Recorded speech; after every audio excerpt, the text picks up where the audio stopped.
is your prediction for the Pettis versus Stots matchup? Well, that's going to be a really, really fast-moving fight, and that's a showcase fight for us here at the PFL. Every time you get in trouble, you look at a last name like Pettis. It'd be very, very easy to say, well, because of his last name, he's going to come in here and get the job done. But make no mistake about it, Stotts is equally as dangerous. I think it's going to be a super, super fast-paced. I have no clue who to predict at this point. But all I know is if it doesn't go the distance, I'd be surprised because they both are so quick. It's just going to be a lot of fun. Your prediction for Fabian versus Josh?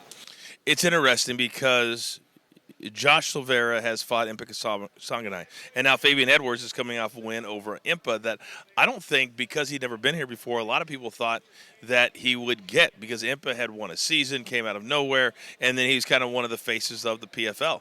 But Fabian Edwards, to me, very cool character, and he loves the fact that they can use elbows now. That's a big part of his arsenal. That's part of how he knocked out Impa in April. So I'm going to say, because I've watched Josh for 4 years now that I've been here at the PFL, I just don't know that he has the strength or the quickness to match Fabian Edwards. So I'm going to pick him in the main event.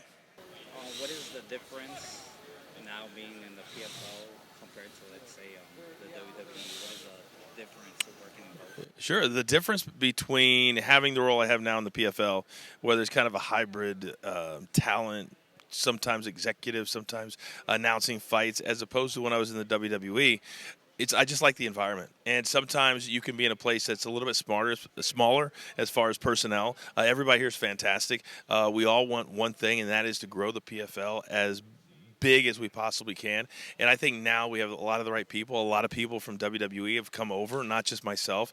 And sometimes you got to understand that when you're in the prize fight game, you also have to tell stories. You also have to put things together. So I think one of the things that we really want to focus on is not only growing it around the world, but sometimes when an organization like, say, the UFC does one thing, maybe you want to do the opposite. I hate traditional stuff. I hate, well, that's the way it's always been done in MMA. We don't have to do it that way. We could do it a different way, and the fans can be trained to enjoy it in a different way. So I just like the fact that I'm in an organization now that will try things and understands that we've got a great opportunity in 2025 to really take a gigantic step forward. I also like the fact that I don't have to travel every week like I did back in the WWE. And I mean every single week, over 10 years, and I miss one Monday. So I don't miss that much travel, but I like the amount of travel I get to do.